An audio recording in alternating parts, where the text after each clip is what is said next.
Attachment. Let your children grow up before the age of 7 knowing it's a big deal. And smile about it and have fun with Salah, meaning after it, play with your children. If they pray with you, good. Just praise them and play with them. It doesn't matter if they're in their nappy and they've done a big one or they've done a small one or it's gone all over the floor or the smell comes out. Make a positive thing about it after Salat. That's okay. After 7 to about puberty, maintain what you do. But this time what you're going to do is you're going to encourage them with a smile and playfully. Never ever negative. Please, brothers and sisters, we've studied this in education. What works with one generation doesn't work with another. Remind your children about the beauty of Salat, what's in store for them. Finally, brothers and sisters, parents, you have a role to play with your children praying. One of the first things is that parents are role models. So I advise parents, if you have children under the age of 7, do this. Make sure that you make it a habit in your house and make it a big deal. What is the big deal? As soon as Salah time comes, you stop everything. Even if it's 1 minute, 2 minutes, that's okay, but the idea is you make a big deal out of it. It's a fiasco. Salah time, everything stops. Let your children get used to that constantly so that their personality before the age of 7, psychologically and scientifically, lots of studies have been done and established more or less that by the age of 7, a child completes their personality. And usually you fall back on that personality during your whole life.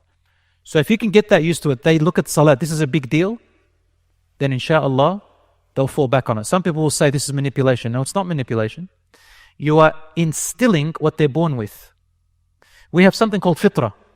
And I think I've said this before, a senior psychologist, a reputable psychologist in the past named John Bowlby, he wrote a book about the theory of attachment. And that is, he says there's something innate, psychologically, biologically, naturally, in a baby when they're born, they naturally need to attach to their mother and then to their father. So there is a natural attachment. All we need to do is discover how it works. That's why nurses and midwives and doctors and all that, they learn about the best way of breastfeeding, the best way of holding a baby, and so on and so forth.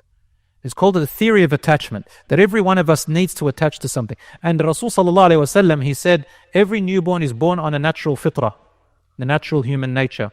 And then their parents either change them into a Jew, Christian, or a fire worshipper. So Islam is not a religion in the sense that someone made it up or it came out, popped out somewhere at the time of Muhammad sallallahu alaihi wasallam. No, Islam is a way of life. It's also called the natural religion. When people who study Islam know that Islam is a natural religion. It fits with our nature. But when nature is changed, when we change nature around, then we think that Islam is unnatural. But anyway, so that attachment. Let your children grow up before the age of 7 knowing it's a big deal. And smile about it and have fun with Salah, meaning after it, play with your children. If they pray with you, good. Just praise them and play with them. It doesn't matter if they're in their nappy and they've done a big one or they've done a small one or it's gone all over the floor or the smell comes out. Make a positive thing about it after Salat. That's okay. After 7 to about puberty, maintain what you do. But this time what you're going to do is you're going to encourage them with a smile and playfully. Never ever negative. Please, brothers and sisters, we've studied this in education. What works with one generation doesn't work with another. Remind your children about the beauty of Salat, what's in store for them. Jannah, angels, Allah, beauty. Give them examples. Say, the way I'm hugging you, do you like that feeling? Hug them and say, do you like it? Or say, I love that feeling. Maybe if your child doesn't like being hugged, show them some other thing. Give them a nice, maybe some sweets or a cake and say, do you like the cake? It makes me feel fuzzy. Say, do you want to feel fuzzy with Allah subhanahu wa ta'ala? Do you want to feel like as if you're hugging Allah but you're not really? Yeah, I want to feel it. We do that in our salat. Give them examples, give them stories. Make it positive. Avoid talking about Jahannam. Yes, sometimes with children you say there is hellfire for those who deserve it, but just sort of make it light, not too heavy. Don't talk about shaitan too much.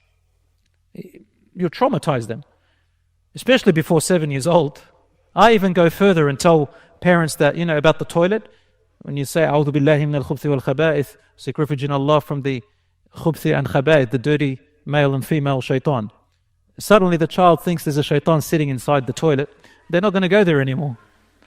I know one friend of mine whose child used to stand in front of the toilet like this, and holding onto the door and say, and he'd scream, A'udhu billahi min al-khubthi wal-khaba'ith, khaba'ith, and he'd go inside, scared and can't wait to get out, dribbling all over himself.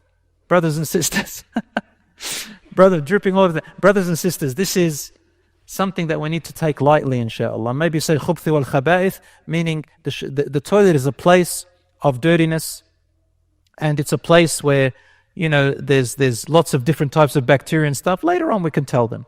But the shaitan doesn't actually sit inside the toilet, maybe whispers or some other way. But the point is, brothers and sisters, now I've just given it away to all the children here. They're going to have trauma tonight. So brothers and sisters, make sure you be positive about it. And the hadith about hitting them when they are 9 or 10 has several different interpretations. Brothers and sisters, not everything in the sunnah means that you should do it that way. Some of the sunnah means it's a recommendation if it works. And others, if it doesn't work, use some other meaning of the word darb. Because darb means restorative practice. That's all it means. In common modern day terms, restorative practice. What practice will restore what you taught them? Use different means. I know a friend who used to memorize the Quran, but his parents taught him the aggressive way. Aggression. Never love, never niceness. In the end, wallah, he only got halfway through the Quran and says, I'm not going to memorize anymore. And now he's a parent and says, I won't do the same thing. When I remember Quran, I love the Quran, but I hate the trauma that's attached to it. So let us not be one of those parents. Once they hit teenage years, brothers and sisters, be firm in reminding of the salat. At this point, hitting them is not going to work, or punishing them. You can punish them in other ways, but the punishment has to be more restorative practice, more of a reminder. And gently, like come and you say, okay, the phone's going. You're going to have to pray and make it normal. If they don't pray, say, oh, you haven't prayed. Remember, salat is the most important thing. And just be firm and calm. If you can't be calm, it's going to be a bit of a problem. You should see me when I used to teach. You got detention. Although one time I sang it to him. Detention. He got detention and the kid's crying and I'm saying, don't worry, you'll be all right. When detention sat afterwards, said, you know why I gave you detention? Because this is what we want. And you reflect. You come back and give them feedback. Don't worry. So there's no need to be aggressive and shout and say you're going to hellfire. You just remind them, inshallah, as much as you can. My brothers and sisters, I've taken up too much of your time.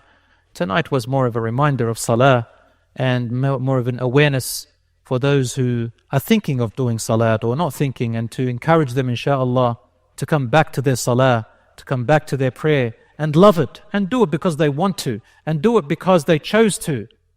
Make yourself want to. You make that decision. Lift that blanket and do it and see how you feel after 40 days. Try it for 40 days. We ready to it? Yalla, let's all make a dua and say, oh Allah, grant me goodness.